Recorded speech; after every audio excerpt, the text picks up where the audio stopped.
Hello there, everyone. And by you can see, the picture tells you someone interesting has joined me today. Chokeyuken, say hello. Hi everyone. Yes, our resident Steve, man. How are you doing today? I'm doing just fine. What about you? Well, I'm doing fine too, except that you and I got finals. But Oh, however, that's true. we're here to have some fun time. So let's start with something very simple. Now we all know that your name Chokeyuken came from the fact that you were using real and you were quote unquote choking a lot with him. But the thing I want to ask you is about your former name that had the NK0O. I'm not sure how to pronounce it. Maybe you can give us a little insight on that tag before you got your iconic Chokyuken tag. Oh, sure. The NK tag, the zero and the O are never spoken. Mm-hmm. That tag actually came into being because I needed a name to be a placeholder for when I played Rivals. I see. Um, and every other time I would ever play competitive in games, I would always use my MOBA tag, Hamster Cluster. But because that didn't really hatch a good ring in fighting games, I needed a placeholder, and I came up with it in El Centro when I joined college, and I just ran with it. Okay. All right. All right. And you know and you know were it not for your namesake of Chokyuken, what would you have considered going back to Hamster Cluster or going something short like HC?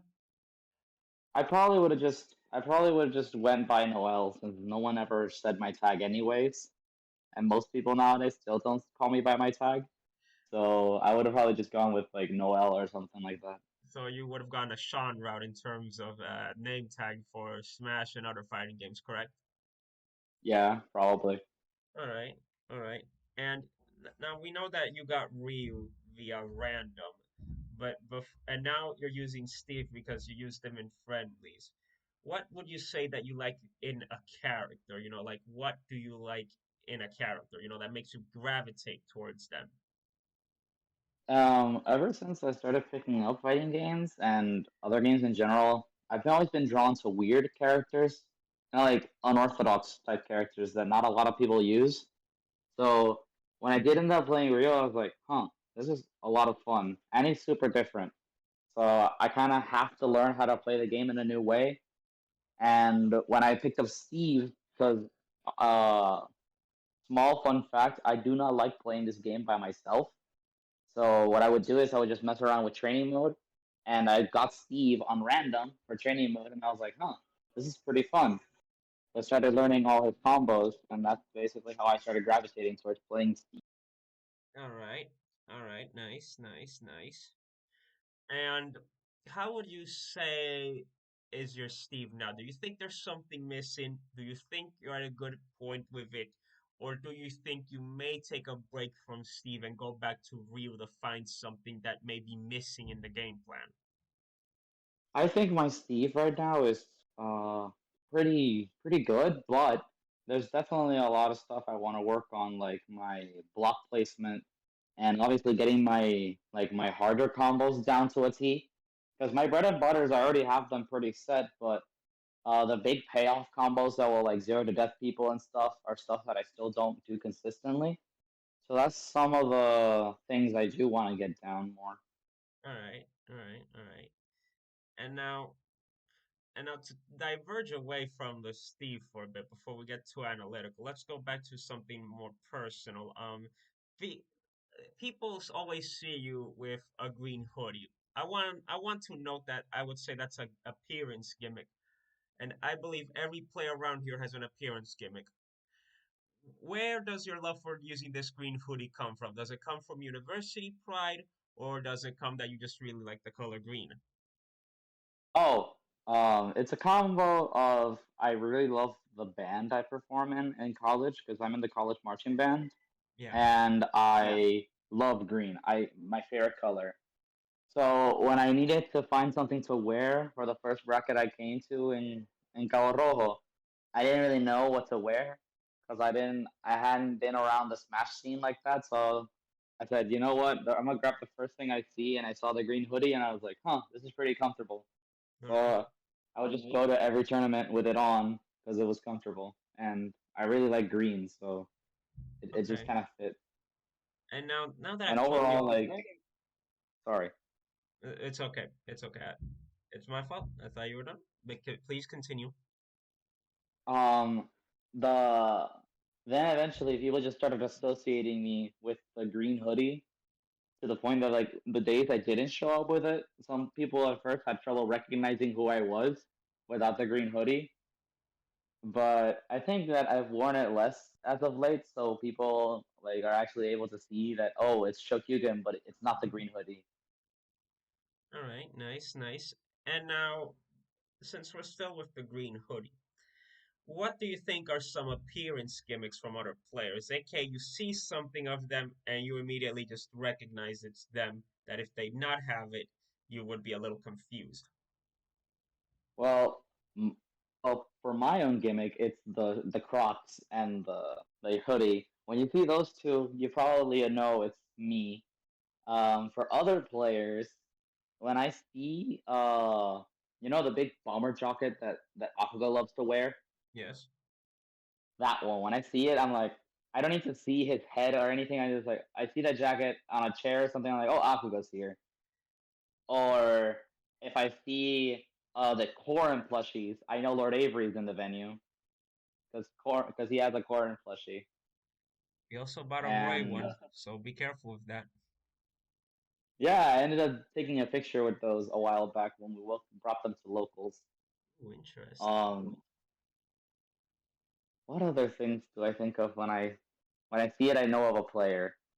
Uh, oh, whenever I find a controller with like notches, I always assume it's WF's. Like if I see it on a table and I Hmm. see a pro controller like with a bunch of notches on it, I know it's probably his because he modded his own controller like that. Ah, interesting, interesting. Maybe I should give my Pro controller some notches. But what are I was some thinking, players you think that don't have this gimmick? I think most people don't really have an appearance gimmick type thing, but uh, I think oh another character that has a gimmick, Danny with Blender with the WWG shirt. Yes, he's always wearing it. You would think he doesn't have the laundry for it. But for people that I don't think have a gimmick, I think it would be someone like Kindred because Kindred's always wearing something different whenever he shows up. All right, all right. But what's someone that you think doesn't have an appearance gimmick, but is instantly recognizable by the back of their head? I would say Kindred because Kindred like uh because Kindred is always wearing different types of drip, and Hmm. Jules is always wearing different types of drip, Okay. but they're pretty recognizable. Like you see it and it's like oh that's definitely them. All right. Uh, and I'd imagine Tweet's also pretty recognizable, even though he doesn't really like dress in the same stuff. Well, you can recognize Tweet from far away. He always wears a jacket. You never see him in a t-shirt, and if you do, it's because the venue is absolutely hot and everyone else is sweating. True, true. And now that we're talking about venues, which one do now this may be a little subjective. Which one do you think has the best ventilation since heat problems always here in Puerto Rico?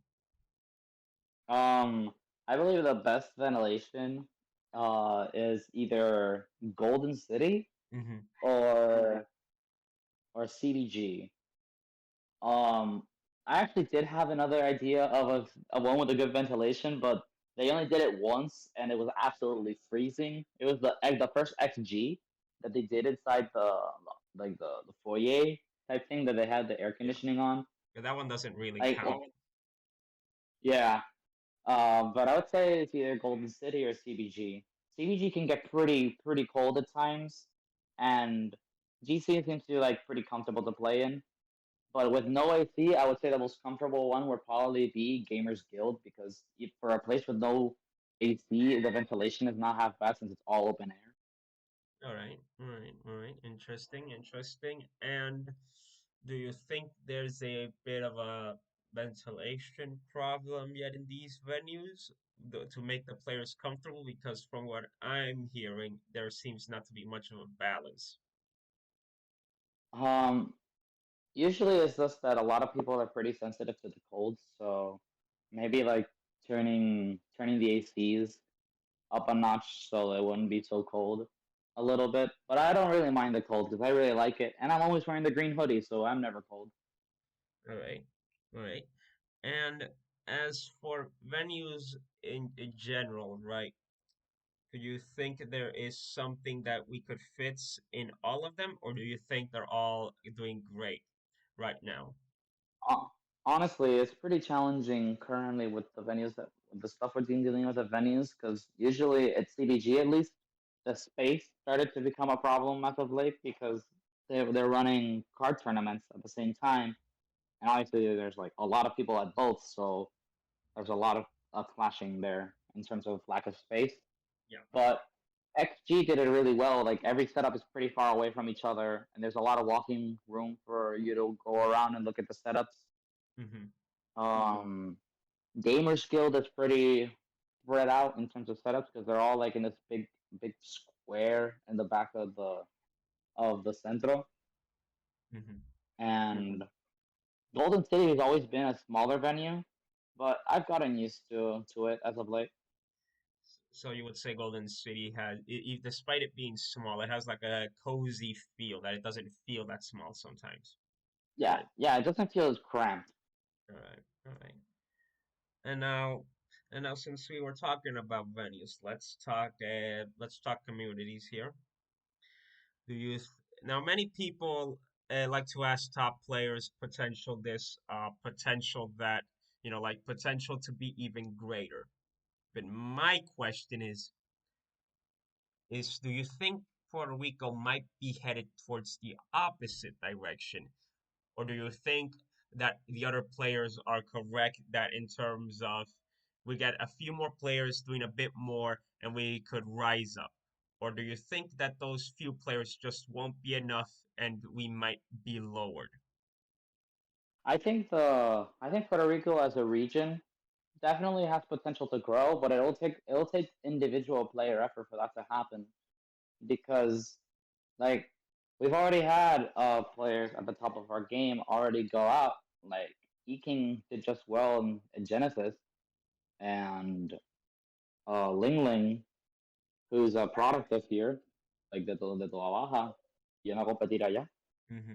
But I believe that this region definitely has room to grow because there's a lot of character diversity in Puerto Rico.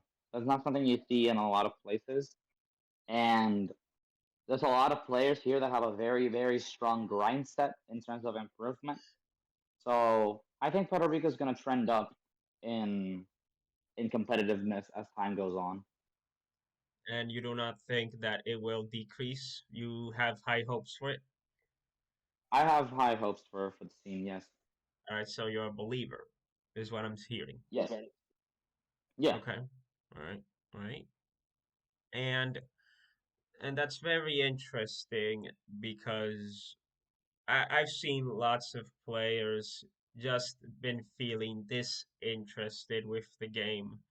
Do you think that we might get some brand new players soon, or do you think that we'll stick around with the same people for a bit until we start getting some newer people?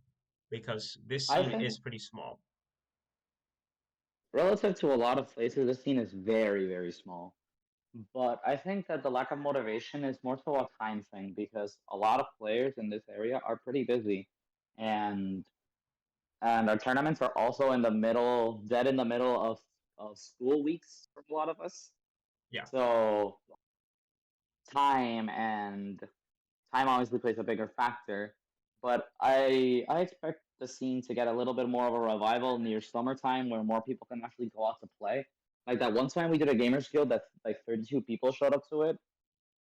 Yeah. Like it could definitely replicate itself if we can start doing things consistently in the summer where people actually have time to show up. And by But Gamers in Guild, terms do of you people, mean the WWG that happened in Cabo Rojo? no, the gamers guild that happened just a few weeks ago. Hmm. I think it was 4 weeks ago. I can look that It up was if you like have the desire. sure. It was the largest one we had like ever done in El Centro since the pandemic started, and there was like 5 Kazuya players in there. It was crazy. Really? Can you name all five of them? I could not, but I know I was one of them. So you actually did use your Kazuya and bracket, like a mini revival of sorts. You know, that's actually another thing I want to ask. Were Steve to be were if Steve were nerfed earlier on, or were he not to fit your, you know, your like to play the game, will you consider picking up Kazuya, or do you still think you would have gravitated more towards Ryu and Sephiroth? Even if Steve was nerfed, I would have to first look at what kinds of nerfs that would affect him. Because if they did something like, oh, we're gonna increase his jump height, then the Steve would just be close to unplayable because nil wouldn't work anymore at all. But Okay. if Steve has got damage nerfs, knockback nerfs, I probably would not have dropped him because I don't play him because I don't play him because of the reason of him being really good. I know he's really good, but I play him because I just really enjoy using him. But if he did, and I did want to drop him, then I would probably go back to Ryu and Sephiroth, and maybe pick up Kazuya or Terry or somewhere along someone along those lines. All right. For the longest time, I was actually thinking about before I switched to Ryu, I was thinking about maining Shulk and Sheik, but it didn't go anywhere. And when I did end up getting on Ryu, I really liked it, so I stuck with Ryu. Okay, okay. But what made you gravitate towards Shulk? Because I've seen you gravitate towards Sheik, and you know because you like some of the more difficult characters. And yes, I know Shulk can be a difficult character, but you don't usually tend to gravitate towards swords because the only one most people have seen you gravitate towards is Sephiroth. Oh, the reason I gravitated to Shulk is because a friend of mine had dared me to learn dial storage. So I Mm-hmm. started looking up all the Shulk videos I could to find dial storage. So I learned how to do that, and then that's honestly all I ever really learned how to do with the character. Mm-hmm. But I thought it was pretty fun, and he's still probably one of my favorite characters to play like casually. Okay, okay. I couldn't enter Gamer Skill 10, but I can definitely see many players you play up against here. All right, it says here that you've played a total of 30 times against Blender, 18 times against Ramza, 17 times against Tweet, 16 times against me, 16 times against Saturday, 13 against Strike, 11 versus Tom. I think there could be more. Do you think there is more, or is that all his Oh, wins combined in there? oh no, there's definitely more sets with Tama. It's just that Tama has multiple tags. I think the correct number would be like 15 or 14. All right, all right, all right. And you've had a pretty sudden rise. Do you think what other player do you think could have a sudden rise just like yours? I have I have a few players I have very high hopes for. Some are pretty are pretty seasoned veterans that are starting to like come into their own.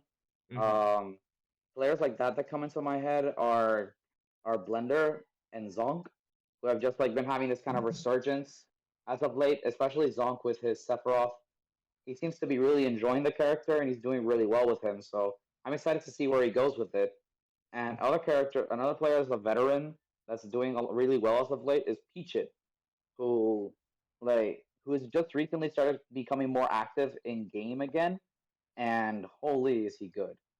So I have high expectations that he'll probably rise back to his top 20 PRSL. But as for new players, I have a few of them that come to my mind of, oh, these guys will make waves. Um, the first one that comes to my head is Kratos. Kratos, yes. Yeah, another Peach player. Kratos has just been improving at an insane rate as of late. Um, you've seen that he's not fallen out of top 8 in quite a while, and he's been doing a lot of work. His gameplay has definitely improved by a lot. It's not even close to what he used to do back in Time to Shine days. And I'm really proud of him for it. Another player I have super high hopes for is Blue Thunder. Um, I sort of took Blue under my wing and I started teaching him things, particularly around mental and learning how to move around stuff. And he's just been flourishing as of late. So I definitely expect him to keep building on what he's doing right now.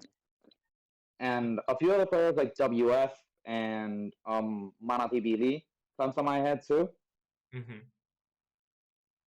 But for players that are gonna have like this big sudden rise in Surgeons, I'm thinking of players like Kratos, Manatibili, Thunder, Jules, and Zonk. I'm thinking of them for like oh, and I can't forget Kindred.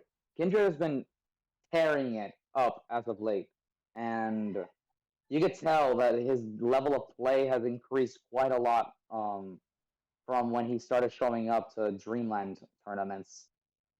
Exactly, that's true. He's been improving a lot with that thoughts. Hmm. And now and I also did find Gamers Guild Weekly 10. I just went to number 17 that I had in my history, changed the 17 to a 10, and it turns out there was actually just one other Kazuya player called Donku, and he was also playing Ryu. Very interesting. Do you think Donk. you, yeah, Donku, do you think you, as a FGC character user, right?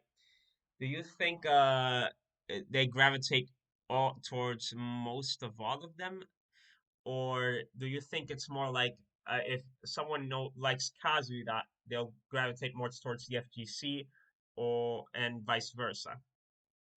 I think um, FGC players like Ryu, Ken, Terry, Kazuya players, they all tend to gravitate towards other FGC characters because a lot of the fundamentals and how you approach neutral is translated. And you can see that at top level play with all the Ken mains all having a Terry and a Ryu. And, well, actually, currently the top players for Ken and Ryu both are all like tri mains where they have three mains like Ryu, Ken, and Terry, or Ryu, Ken, and Kazuya. Uh, that's why I feel like I was kind of like an odd one out in that sense because I gravitated towards a character that's nothing like an FGC, That you did but gravitate towards I Kazuya. I did, and for a while I did experiment with Ken, but he wasn't really like my flavor of how I approach neutral. Like I like playing like like really slow footsies and stuff like that. So Ken's speed wasn't really like the best fit, but I do like using him quite a bit. Um, but I did gravitate towards Kazuya because I love Tekken, so I really wanted to at least play him because I was never gonna get the shot to play Kazuya in Smash again. So I said I have to do it. I have to at least learn how to play him. All right. And which FGC character do you think has the most potential at the moment? I would say Kazuya Interesting. and I would say Kazuya and Terry because Ryu's meta is still evolving in terms of how you approach neutral, but you're not really finding new combo routes and stuff.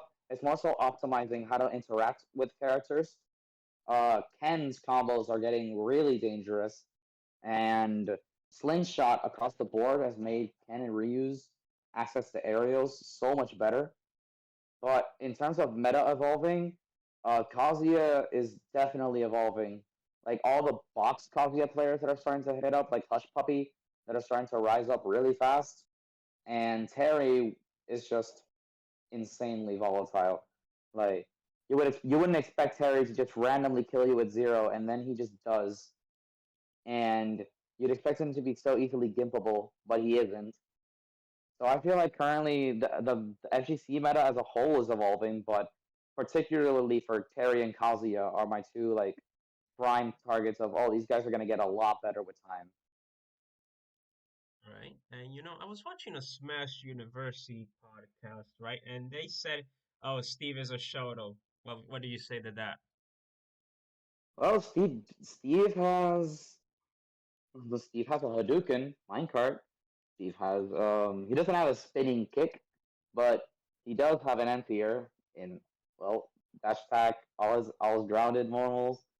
He is kind of a shooter, I guess, because he does play with his back towards He always plays with his back towards his opponent sometimes. But I saw that podcast. I thought it was really funny. But yeah, Steve definitely is a Shoto.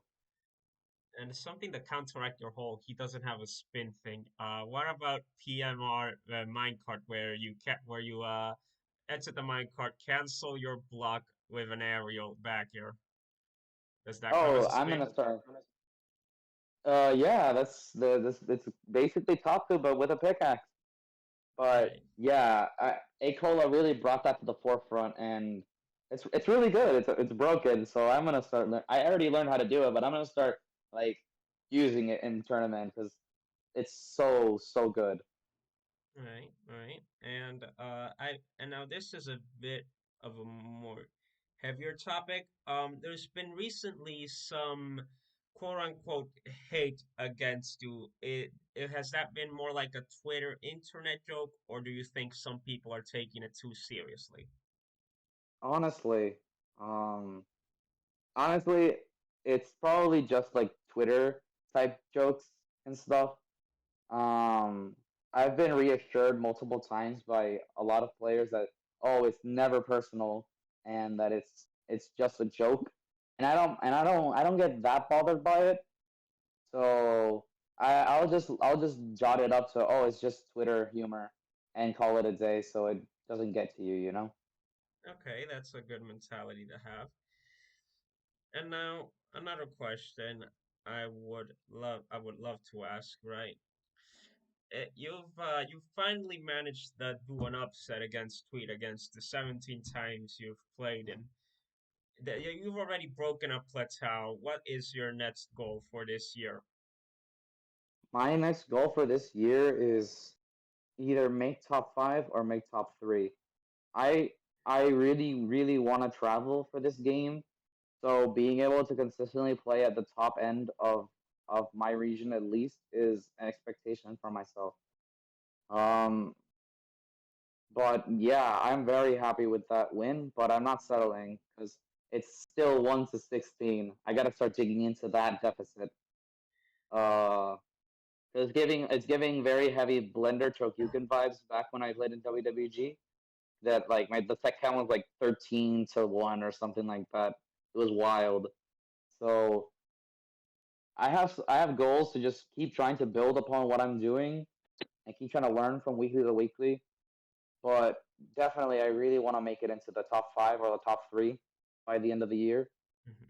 But it's gonna take a lot of work, so I'll have to keep myself disciplined in that aspect. So what I'm hearing is you will make first place at First Attack 2022, right? That's definitely a goal, but that's really hard, especially with it being a platinum SWT event.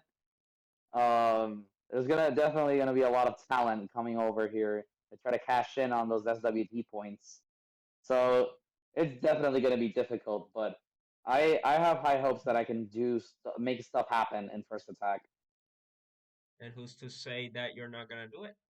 I We in the West definitely believe you can get first place.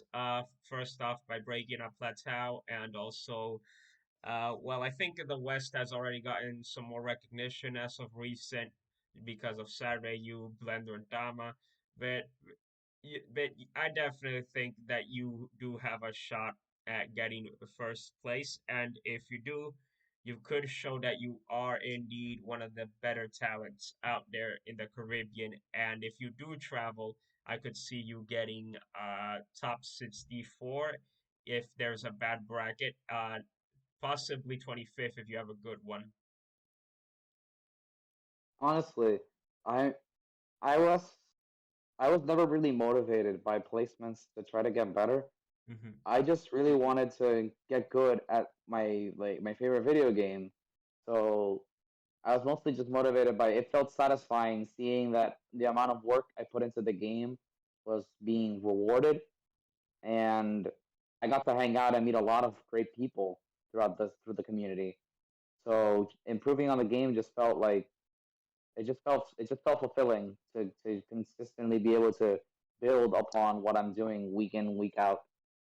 But I'll keep my standards and my expectations tempered because getting overly confident is what leads to underperforming. So I'm just gonna keep trying to do what I'm doing and trying to get better every week. All right. And have you had a good time in in your Smash career? Have you had a good time, good experiences, all that? Oh, I've had a blast. Definitely when I started off, I had a more closed mindset in terms of, oh, I just wanted to. If I played more, I would get better by default, and that's not how it works. And my outlook on how to improve in the game has definitely changed a lot over time. So I've had a lot of fun, and I love the PR Smash scene. So I'm just gonna keep doing what I'm doing, and working towards trying to try to get more upsets, or trying to get myself into a name that people would consider an upset, I guess. And would you consider changing your tag now, or do you want to keep Chokeyuken? Uh, no, I definitely want to keep my Chokeyuken tag. It's it's pretty it's pretty like symbolic of me at this point. People already know the Chokuyuken brand, so changing it would kind of be pretty out of left field. And I don't even know what I would change it to, Craft like Yuken? Block Yuken or something like that.